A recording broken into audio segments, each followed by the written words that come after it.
சமீபத்தில் காற்றழுத்த தாழ்வு மண்டலம் ஒன்று இலங்கைக்கு கிழக்கே வங்காள விரிகுடா கடலில் உருவாகி மேற்கு நோக்கி நகர்ந்து தமிழகத்தின் தெற்கு கடற்கரையை தாண்டி திருநெல்வேலி, தூத்துக்குடி, தென்காசி மாவட்டங்களை கடந்து அது அரபிக்கடலுக்குள் சென்றுள்ளது.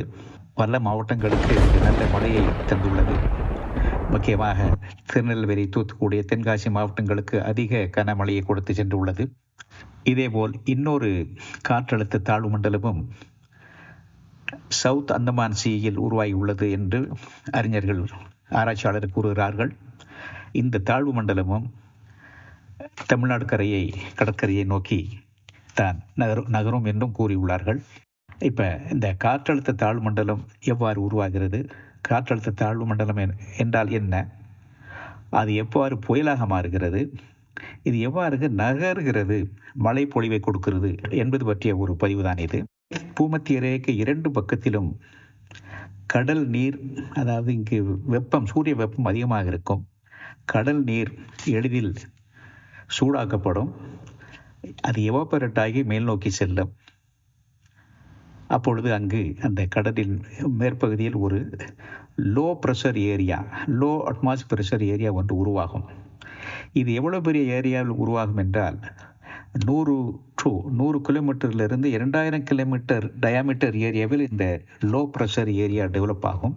அதைத்தான் காற்றழுத்த தாழ்வு மண்டலம் என்று சொல்லுவது.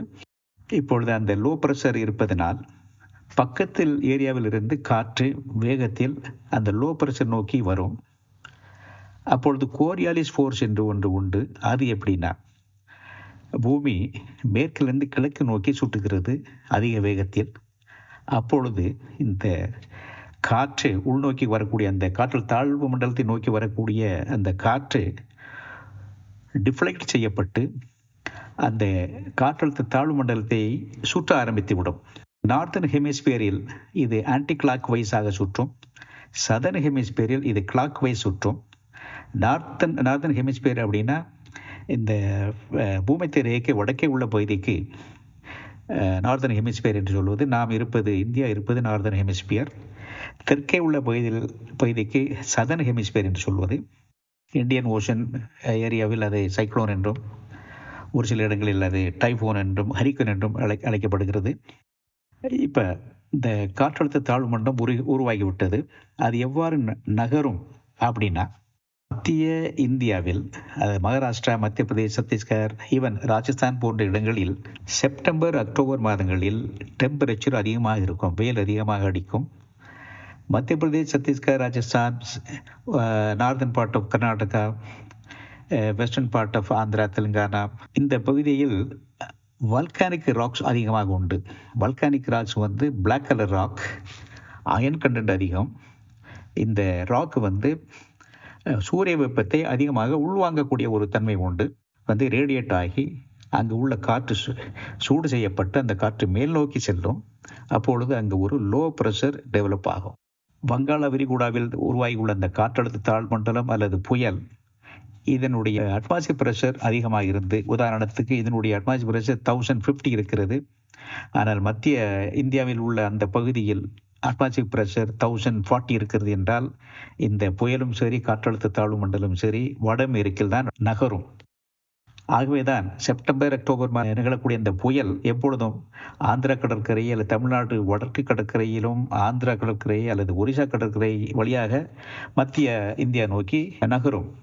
ஆனால் டிசம்பர், ஜனவரி மாதங்களில் ஏற்படக்கூடிய அந்த காற்றழுத்த தாழ்வு மண்டலம் சரி, புயலும் சரி, வடமேற்கு திசையில் அது நகராது. காரணம், இந்த வேளையில் அங்கு குளிர்காலம், வெயில் குறைவாக இருக்கலாம். அந்த அட்மாஸ்பரிக் ப்ரெஷர் அதிகமாக இருக்கும்.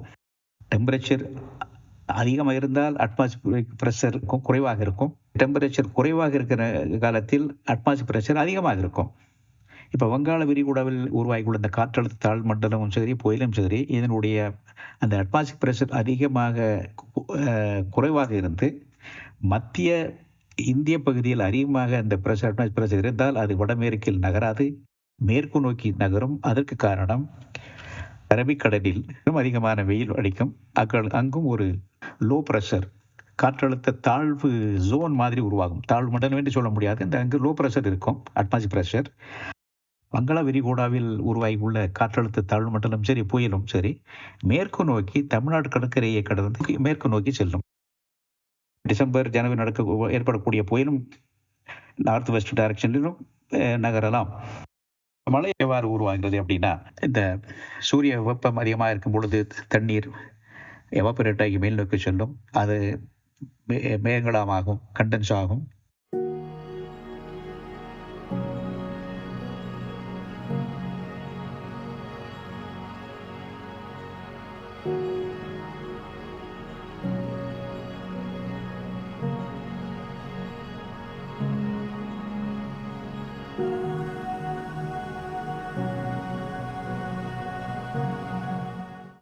இப்போ அந்த காலத்தில் அந்த 40-50 இயர்ஸ் பேக் நான் பார்த்துருக்கிறேன். எங்களது ஒரு ஏரியாவில், திருநெல்வேலி ஏரியாவில் ஒரு மாதத்துக்கு அடைமழை பெய்யும்.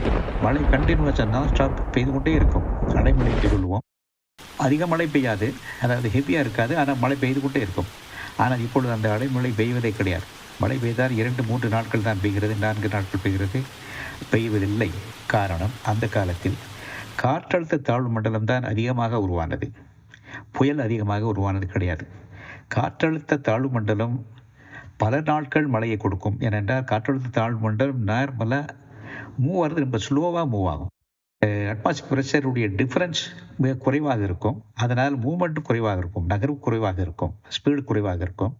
ஆனால் புயல் உருவானால் அதனுடைய மூவ்மெண்ட் ஃபாஸ்டாக இருக்கும். அட்மாஸ்பியர் ப்ரெஷர் டிஃபரன்ஷியல் ப்ரெஷர் அதிகமாக இருந்தால் அதனுடைய ஸ்பீடு அதிகமாக இருக்கும். புயல் சில நாட்கள் 2-3 நாட்கள் மழையை கொடுத்து விட்டு மறைந்துவிடும். காற்றழுத்த தாழ்வு மண்டலம் பல நாட்கள் மழையை கொடுக்கும். இதுதான் இந்த டிஃபரன்ஸ் பிட்வீன் காற்றழுத்த தாழ்வு மண்டலம் அண்ட் புயல்.